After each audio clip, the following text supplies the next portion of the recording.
All right, so you're welcome. I can see a lot of familiar faces here. Welcome, everybody. And I think we can get right into it. I can see my guest is already here. Last time we had challenges with my guest. I also had challenges with my own Twitter account. But my able co-host, stepped in for me, and we managed to pull it off. Today, it looks like the technology is in our favor, and we'll be able to proceed with the space without any hindrances. All right. Today on the space, we're going to be sharing experiences of advocating against unsafe abortion. And we'll be sharing, of course. Remember, this is an open space, so we try to make it as open as possible. Everybody has an opportunity to speak or to get heard, but we also hear from people who have walked this journey, people who have done this for a long time. And one of those is Rose Wachikona, who is a senior attorney, Women Link Worldwide. Rose, just unmute and say hello to our listeners, and also maybe tell them something about yourself that I have not told them already. Thank you, Daniel. I don't know. I have very many things that I can say. Some may be scandalous, others may not be. But my name is Rose Wachikona. I work with Women's Link Worldwide. I'm a practicing lawyer uh, in Uganda, and I do largely public interest litigation with a bias towards women's rights, specifically around sexual reproductive health and rights. And access to safe abortion is one of the areas that I pay particular attention to because it's an area that affects women predominantly. So I'm happy to be here and share some of my experiences. Thank you. All right. Thank you very much, Rose. I think everybody now has caught up and really understands the guests that we have today. And for the next 1 hour, we'll be talking to Rose and to the public about these issues of advocating against unsafe abortions. Rose, your first question is going to really be about what experiences you have. When you saw the topic that we sent you, what was the first thing that came into mind? Maybe we can start with what is the best experience that you've had advocating against unsafe abortions, and the worst experience that you've had. Yeah, the experiences have been vast and over a long spectrum, but I think the biggest challenge that we have had is the misconceptions that surround access to safe abortion and the way abortion is perceived within our communities. So I'll give an example of one of the perceptions that it's only young girls who have abortions.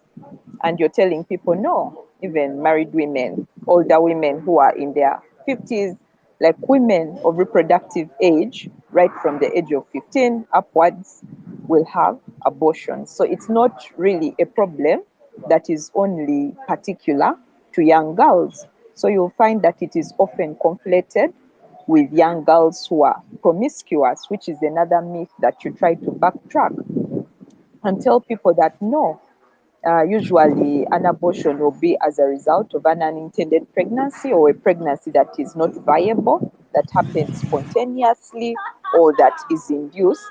And it, it, it doesn't always arise out of promiscuity. Sometimes it arises out of necessity. And so there are so many misconceptions that people have about access to safe abortion, and they have branded the people who have abortions and put them in a particular category as these young promiscuous people who just want to kill babies all the time, and then they forget to situate people who have abortions all over the place because they can be in different categories with different circumstances, and there could be different reasons why people choose to have access to an abortion at any one time. And we find that most of these perceptions then go ahead to drive policy, and they go ahead to drive laws, which means that abortion is then restricted based on the biases that people have based on their perceptions. The other perception that we try to backtrack, which is inherently within itself is wrong, is that an abortion is inherently unsafe for the woman. But that's because historically there have not been good methods of having abortion. So many women would die. People have very bad and gory stories where women have bled to death. Their insides and uteruses and reproductive organs have been damaged severely. But this is because the law had blocked out the healthcare system, so people couldn't access an abortion within a health facility with a trained healthcare professional. So again, trying to backtrack it, that abortion done well with a trained health worker in a facility is actually quite very safe. So for me, I think my biggest challenge has been around the misconceptions that people have and the translation of these biases towards the laws and policies that govern access to safe abortion.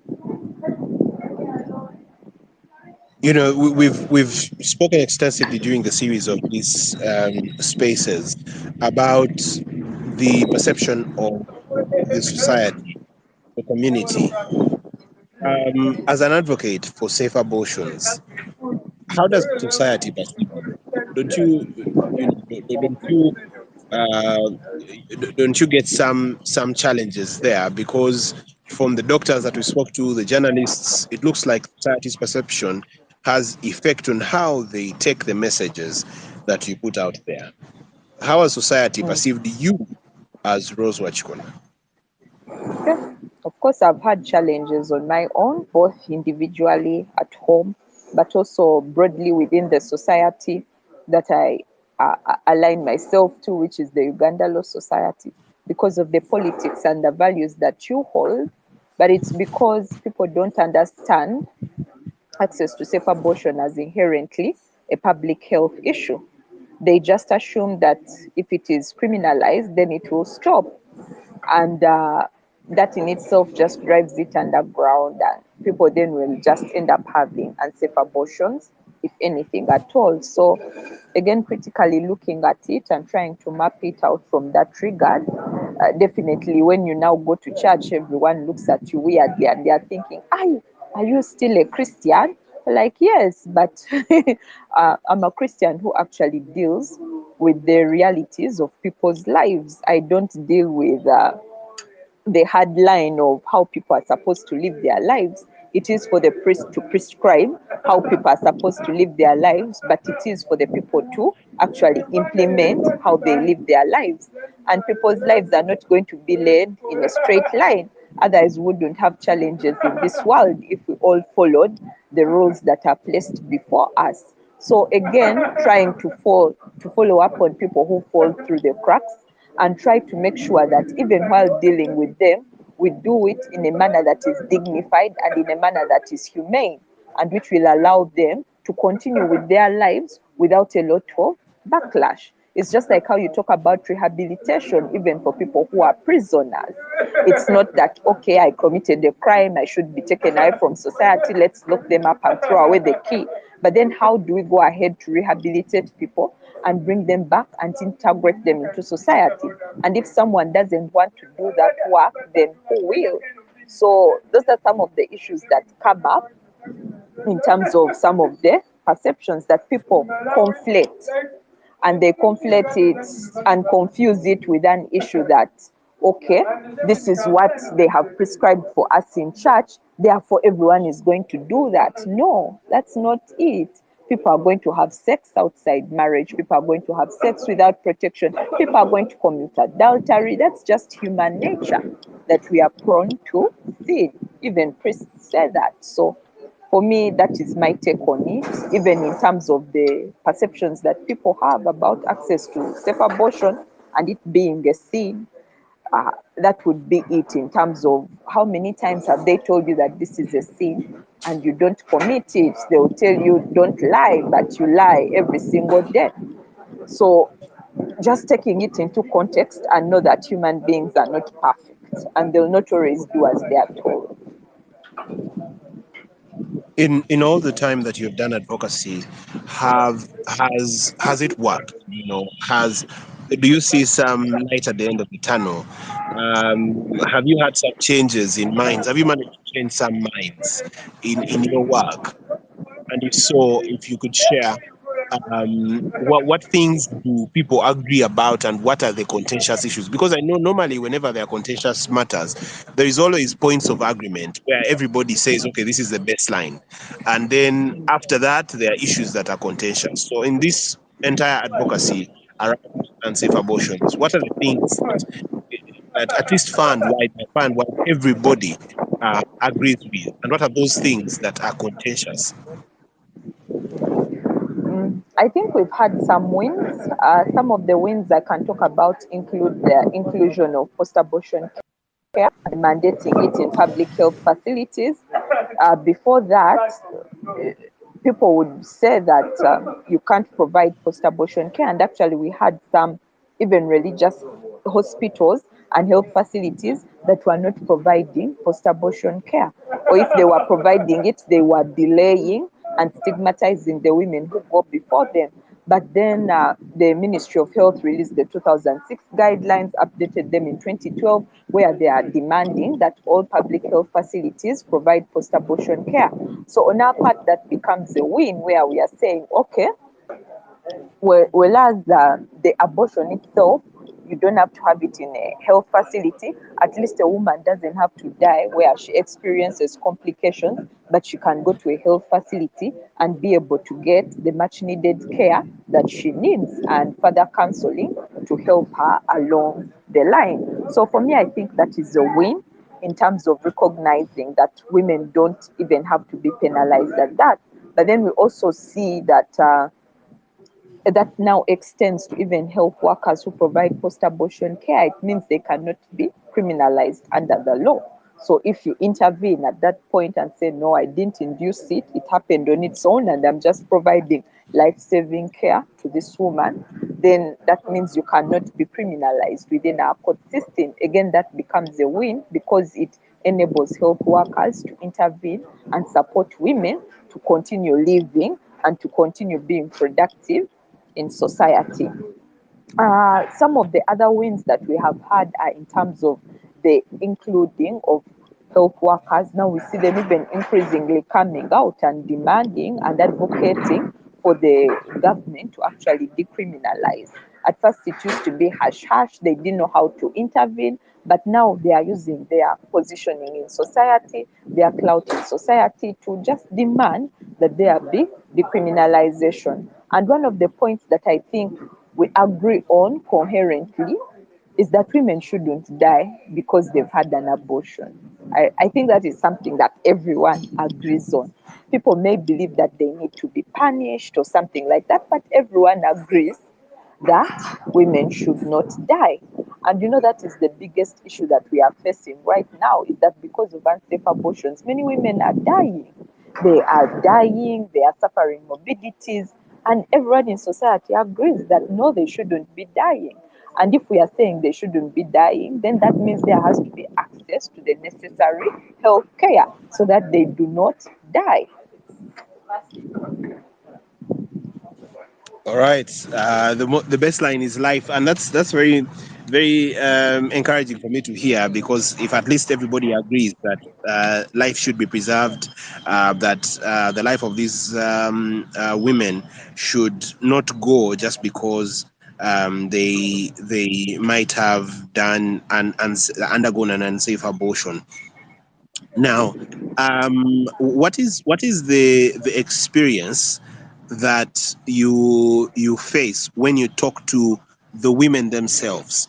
Because at one point, I had voices that were saying, unsafe abortions are a gender-based violence issue. The gender-based violence matter during the 16 days of activism against GBV last year. So I just want to ask, what is the perception between women and men? Because internationally, I know that this debate has taken on it has gone to that level where women are saying it's our bodies, and therefore we need to be at the table where we are deciding what happens to our bodies. And then there is the men on the other side. How has the community taken your advocacy on both sides, the men versus the women? I think we have to contextualize in terms of Uganda and recognize the fact that we live in a highly patriarchal society. And even in some of these relationships, you have to know where does the money lie. And it's not always my body, my choice. Sometimes the choice to have the abortion is not on the woman.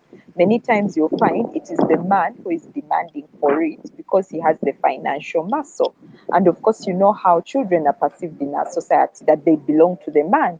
So again, he becomes the decision maker within that particular relationship. So I think I want us to contextualize it very much to Uganda as we see it right now.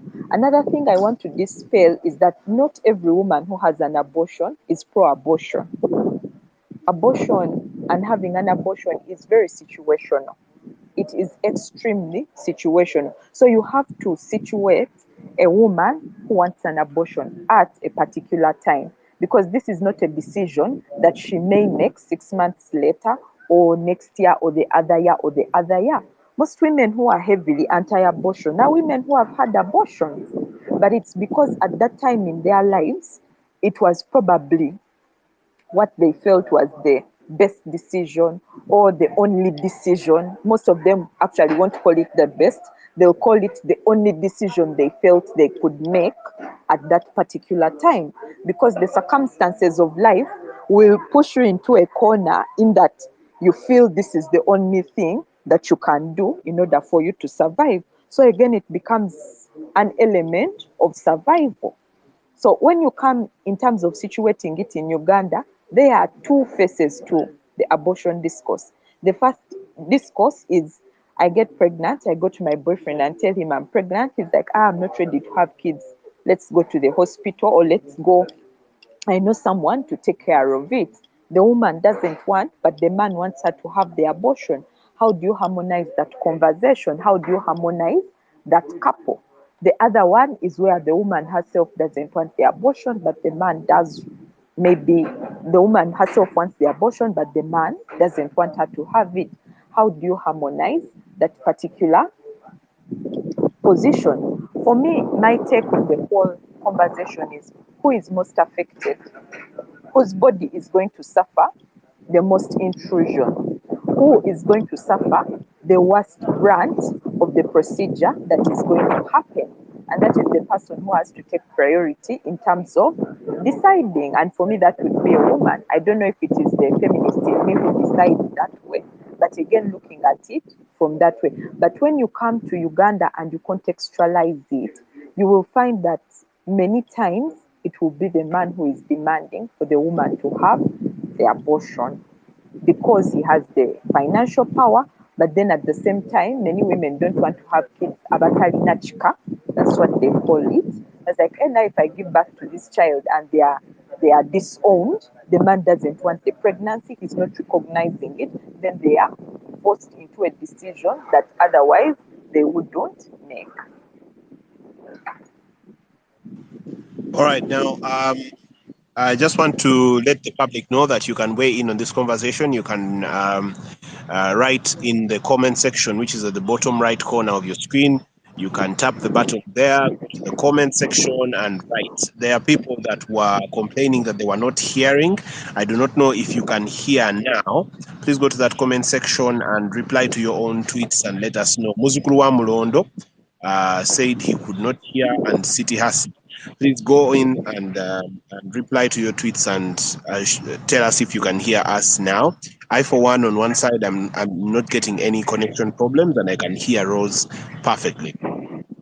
If everybody on the space can hear me, please just give me a thumbs up or a heart emoji. Just give any emoji if you can hear us correctly. If I don't see any emojis, then I'll assume that all of you guys cannot hear us. If you can hear us, give us, I can see a thumbs up from Dr. Henry. Chirabo is also hearing correctly. Double heart emojis from Chirabo. Thank you very much. Triple, Chirabo, that's enough. You have a heart emoji on your Twitter name. So that's as many heart emojis as we can have. But thank you so much, Chirabo, for being on the space with us. Thanks a lot. Now, you remember you can go to the comment section and give us a comment or a question, but also the floor will be opened at in 4 minutes. You'll be able to, and I think you can just request for the microphone even now as I continue asking Rose a few more questions, and you will also have an opportunity to speak and be heard. Remember, this is an open space, it's a safe space, and everybody is welcome to have their views. Whether you agree or disagree with my guests, it doesn't matter. You have an opportunity to speak. Everybody will get an opportunity. So let's continue with Rose.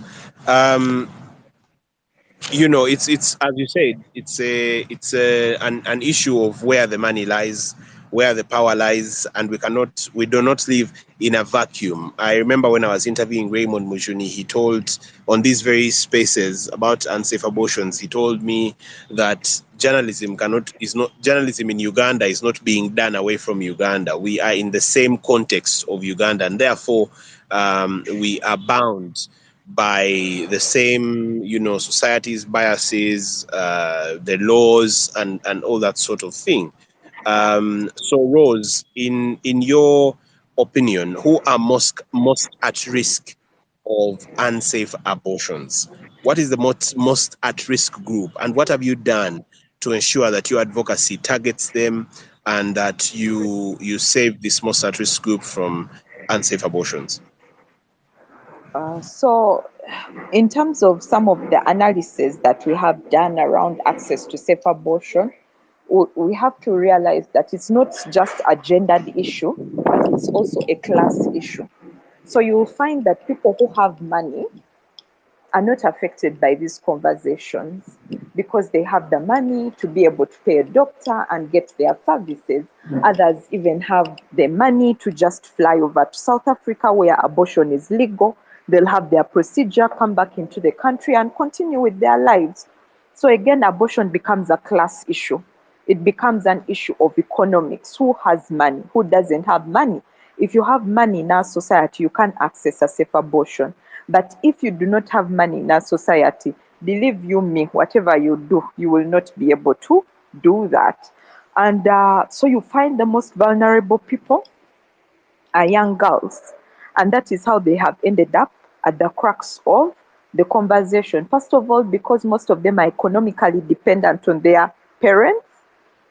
The second bit is their decision-making powers are very limited. First of all, because most of the time they are children and they need a guardian to decide for them on most of the things, but also they haven't yet grown into themselves to exercise their autonomy as probably they should. So when you go down and trace some of the cases where people have actually been arrested for having abortions, you rarely find an older woman who has a job like me and can take care of herself. You'll find these young girls who are probably in S4, S3, S2, and the circumstances are just so deviant, but they just look at the vulnerabilities that she finds herself in. And so for me, I think the most vulnerable people are young girls who don't have money and who are economically dependent on their parents and probably have a neglectful partner who has somehow run away from the entire responsibility. Some may or may not be escorted by their female relatives to the to the facilities where they ended up in these problems. And so sometimes even the parents will end up getting arrested because of that. But most of the people who are arrested then become either health workers or these girls. So the other vulnerable group then becomes the health workers. Because now when they arrest these young girls and they come before the police, as a give and take or a negotiation, they'll usually hand over the health worker who helped them to have this abortion. So then the health workers then become vulnerable because then the police, knowing that this health worker probably has a bit of money, will use it to blackmail them and extort money out of them. So those are the two most vulnerable groups in this entire conversation. The health workers who are trying to help and the young girls because of the disempowerment and the vulnerabilities that they face and they get affected by it. What we are trying to do, of course, is to arm the health workers to educate them on how they can better protect themselves and work within the law, so that they know that beyond this point, perhaps I shouldn't go, and use some particular models that are aimed at reducing the risk of the young girls. Again, it is to empower them to protect themselves and take charge of your reproductive health. Your reproductive health is not dependent on a man. It's not dependent on your boyfriend. If you're going to have sex with someone and he's telling you, I don't want to use a condom, who's going to suffer the consequences? Again, arming them with that power to say, no, I will not have sex with you except if it's with a condom. Arming them with the ability to access contraceptives as and when they need them, because some find themselves in long-term sexual relationships, so that young girls can be able to know that if I will prevent a pregnancy, if I do this, I'll prevent an STD. That's when sexuality education becomes extremely key and very important for young people. But then again, as a society, we haven't even embraced things as simple as sexuality education. We want to push it out of our systems. But how are young girls going to protect themselves from pregnancy and from STDs if we are not arming them with the information to be able to do so, or if we are not empowering health workers to be able to even provide contraceptives to young girls, even without parental consent, because that becomes extremely important and extremely urgent. That if I am a girl and I'm having sex regularly, then I should be allowed to access a contraception, whether or not you agree with that position in my life. Well, do you think, Rose, that that the law is empowering or disempowering your advocacy? Because you're talking about issues like sexuality education, and I've done numerous news stories. I've actually done investigations about the impact of the lack of the sexuality education in schools, and it's terrible how girls are getting pregnant during their first encounter with sex. They don't even know it's that bad. They don't even know that there is, you can get pregnant from sex. Some of them are just trying out for the first time and they get pregnant. And access to contraceptives is very difficult for these young girls, especially in the rural community. So do you think that the policies and the laws of Uganda are empowering or disempowering this very most at risk group of Ugandans? I think they are very disempowering because they treat abortion as an isolated incident. But as we've discussed, Daniel, it's not. It arises from a breadth of issues. It arises from gendered issues. It arises from issues to do with sexuality education. It arises from issues to do with access to services. And all of these must work together to ensure that a young girl doesn't get pregnant. But if you have taken away sexuality education, you have taken away, even if I've gotten the education, but I cannot go to a health facility and get a condom, I can't go there and get a contraceptive. You have taken away that ability, but then you have not taken away my ability to have sex. I will still go ahead and have the sex, and I'll end up back to default settings. So our laws are unfortunate in that they treat access to safe abortion as an isolated incident. They treat it as an event. They treat it almost like when you're considering maybe a marriage ceremony, they'll treat it like a wedding. And yet, there is an entire marriage that goes around a wedding. There is the dating phase, there is the phase when you're now fiancés, then there is a phase when you get married, and then you live out your marriage and possibly even the divorce phase if it ends up in that direction. So we should stop treating sexuality and take apart instances of it, but treat it as something that interconnects to each other. When I'm discussing sexuality education, I'm discussing abortion. When I'm discussing access to contraceptives, I'm discussing abortion. When I'm discussing issues to do with gender, I'm discussing abortion. So it's because everything is terribly interconnected, but our laws treat it as if it is a one-time event, that for this one day you have been a sinner, and then they neglect all the other things that were not put into making sure that this girl doesn't get pregnant. But even after punishing her, usually they will not go ahead to to rehabilitate and teach her again how not to get pregnant again. So you'll find someone will have an abortion today, 1 month later they are pregnant again because they haven't gotten the right counseling, they haven't gotten the right information, they haven't gotten the right services.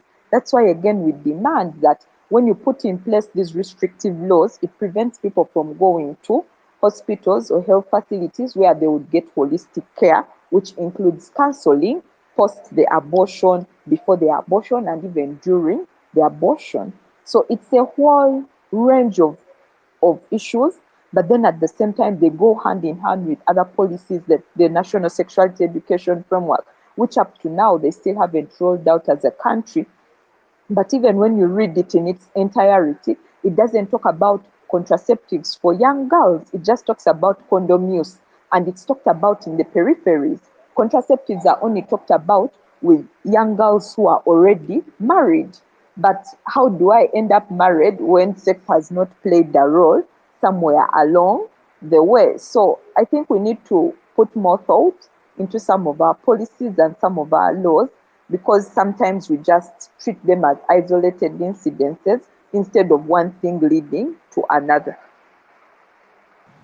All right, thank you very much, Rose. The floor is open, ladies and gentlemen. You can request for the microphone and get an opportunity to speak, but also you can write in the comment sections, bottom left of your screen. Write in the comment section your view or comment.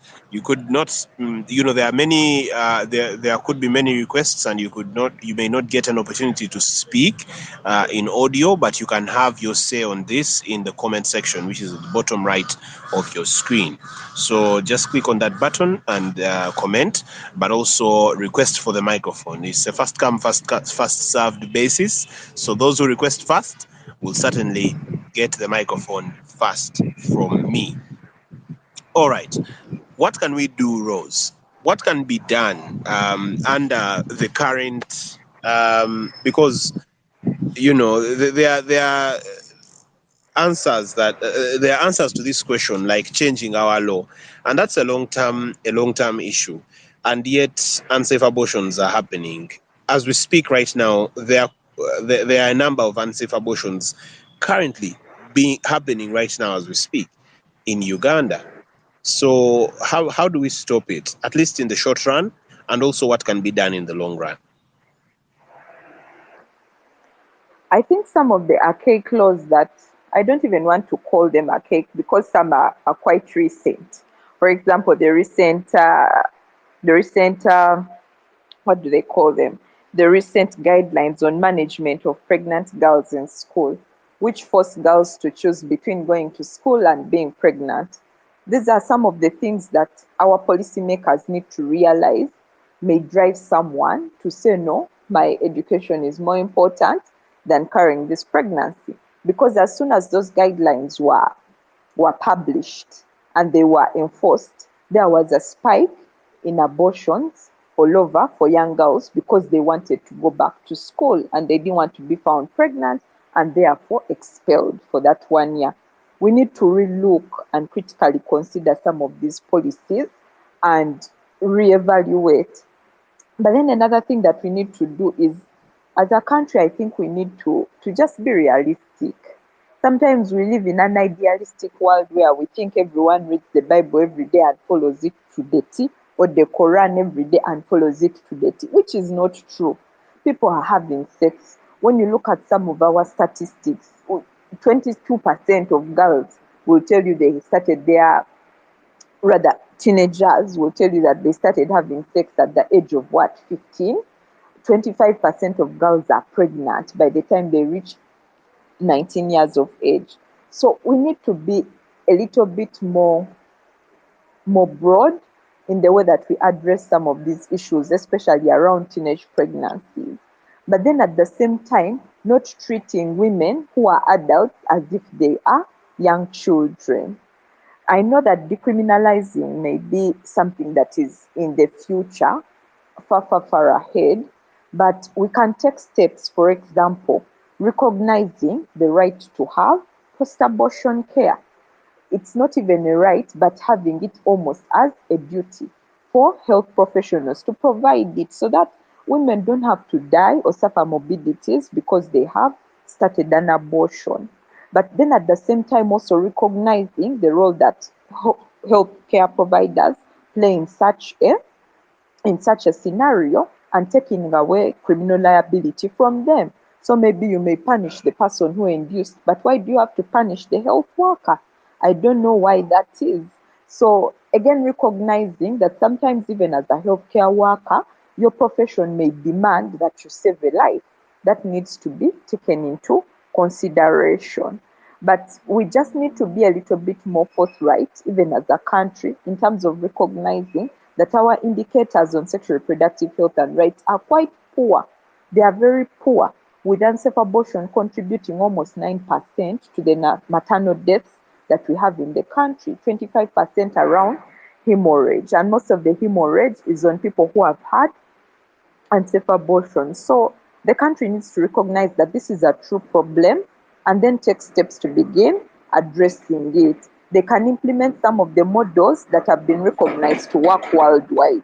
One of the models is the harm reduction model, which talks about specifically counseling and the provision of post-abortion care, which has greatly reduced the deaths that are attributed towards unsafe abortion in countries like Uruguay, Latin America. They have worked using the harm reduction model, and most of them have restrictive laws around access to safe abortion. So implementing some of those strategies may go a long way in reducing some of the morbidity and the deaths that arise out of unsafe abortions. All right, I've received some requests from the public, people who want to speak. There was a doctor, but even after I accepted the request, I can't see them here as speakers. Please request again for the microphones.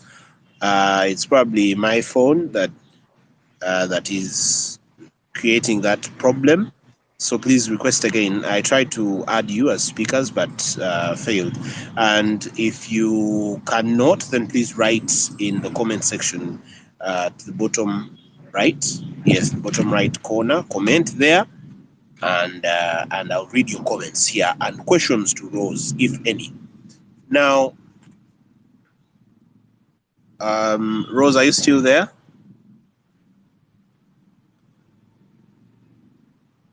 I can see Rose is listening.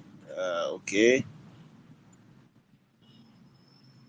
Rose, we had lost you there, but you should be back now, hopefully.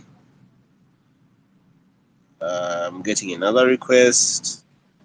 I think I'm gonna just invite Sehad to co-host with me. Okay, Rose is back. So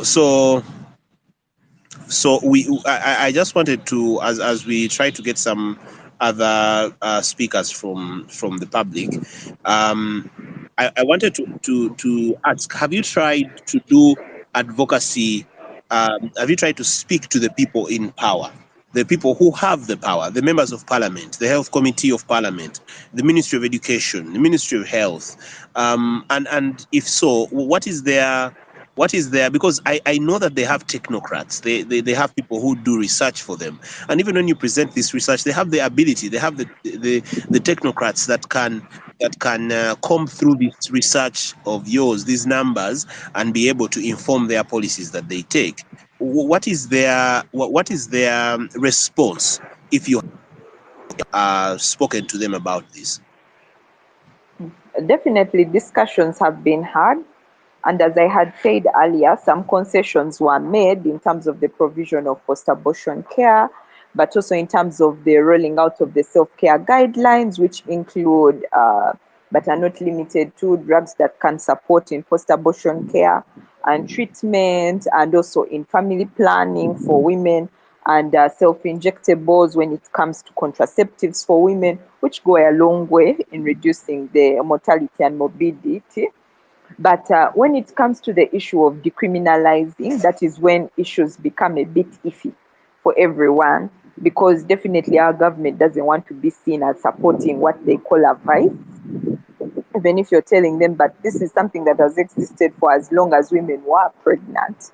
It's not something that just happened recently or was introduced the other day. No, for as long as women have been pregnant, abortions have been happening, whether spontaneous or induced. So the concessions are there, but they are quite limited. And in this way, they have affected the indicators in that we get stuck. We get stuck even in our fight on maternal mortality. Our maternal mortality rate still remains at 16 women dying every single day due to unsafe abortion. 10% of that number, rather, due to maternal related conditions, 10% of that number goes towards unsafe abortions, which is about, give or take, 3 point something women every single day. So we are stuck because our policymakers don't want to make the shift. They don't want to make the shift because they don't want to be seen to be supporting what they call a vice. And now that impasse is what has led us here, in that we are just in the middle and no one knows how we are then going to proceed, either east or west, because now there is only one way that we are supposed to proceed, which is to decriminalize access to safe abortion. But then again, you have to put it in context that we are in a very patriarchal society, and giving women this amount of decision making power over their bodies is something that is foreign to our society. Because I don't know, somehow we think that women are flimsy, they just make flippant decisions, that will just be making now lines at hospitals saying, balujemu, as if they have put no thought into it, as if they haven't arrived at this decision after a lot of thinking. I think we need to reach a point where we trust women. In Uganda right now, like, we have to trust women.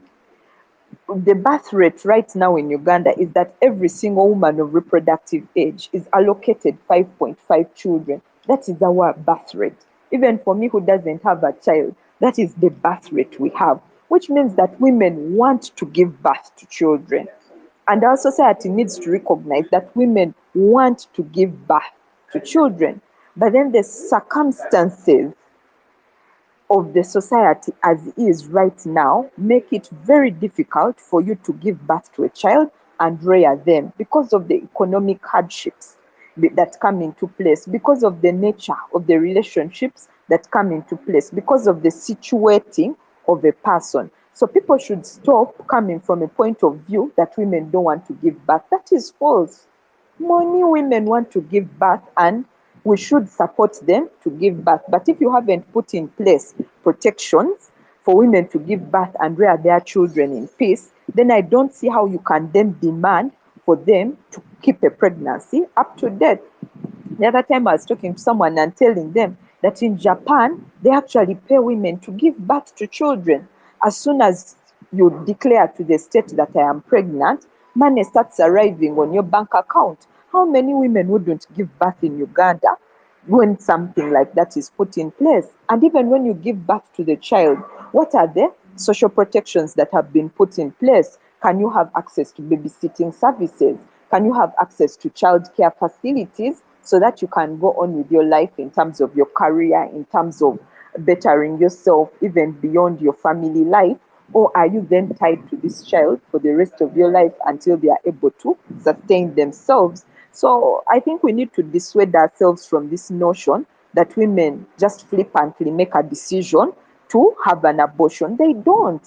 Most, it is a heart-wrenching, a difficult decision, but then they make it because of the situation that they find themselves in. And that pain needs to be recognized, and we must trust women to actually give birth to children, even when we give them that decision to make.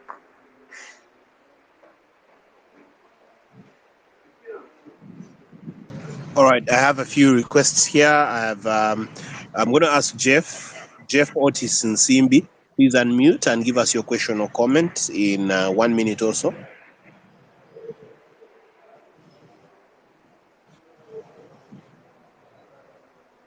Jeff, are you there? Please unmute.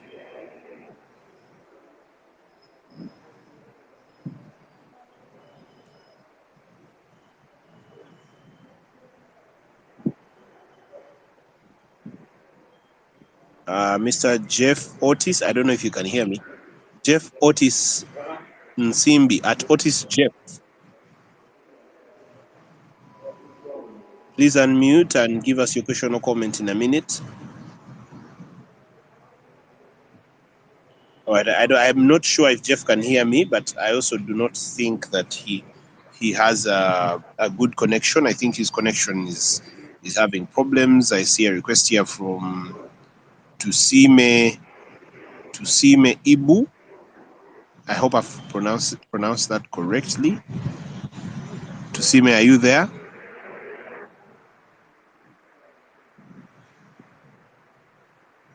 All right, as we wait for those, I'm going to read some comments here from the comment section. Mr. Hashtag says advocating against unsafe abortion needs a concerted effort from key players. Do you think there is government goodwill when it comes to putting an end to unsafe abortion, given the fact that the laws and policies are biased or ambiguous? That's the question for you, Rose. There is no goodwill. That is the truth. We have interacted with members of parliament, we have interacted with different policy makers, professional bodies, but the goodwill doesn't exist. Majorly because of what I told you above, that we don't trust women in this society. We infantilize them, we think they are children whose decisions are not well thought out and whose decisions hold no weight. So that is it. We don't have goodwill. But then Mr. Hashtag is very correct. We do need a concerted effort. It's not only one side that is going to fight for this and win. We need people to come on board and support us so that we can be able to decriminalize it, even at that level, to make sure that those sections that actually infringe and make it difficult for women to access safe abortions are taken out of our penal code.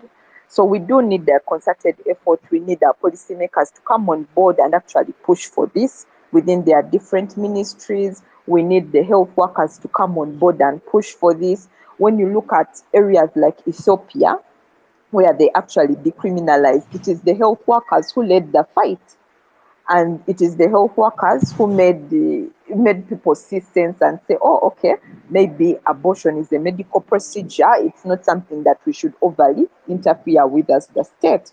And they decriminalized it at that point, on particular grounds, but more or less expanding it. When you come to areas like Latin America, it was the women who are leading the fight and the women's movement. But now when you look at our neighbors in Kenya, it is their new constitution which is pushing this inherency in terms of dignity. So there are multiple approaches that can be taken in order to have everyone on board. But it's good if we all speak with one voice and recognize that these laws do not take away abortion per se.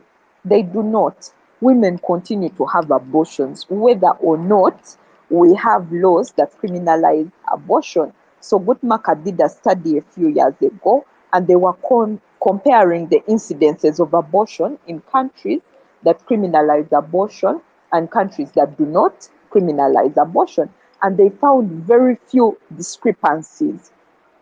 Both countries equally had the same amounts of abortion happening across the world. And the only difference was whether or not the abortions were safe or unsafe. So they found out that in countries where it is criminalized, the abortions were actually unsafe, which meant that most women were dying or were suffering morbidities. And they came up with a statistic that 97% of all unsafe abortions happen in developing countries which have restrictive laws and policies. So the law within itself inherently is not stopping abortions from happening. What it's doing is making them very, very unsafe for women because they are dying and suffering morbidities.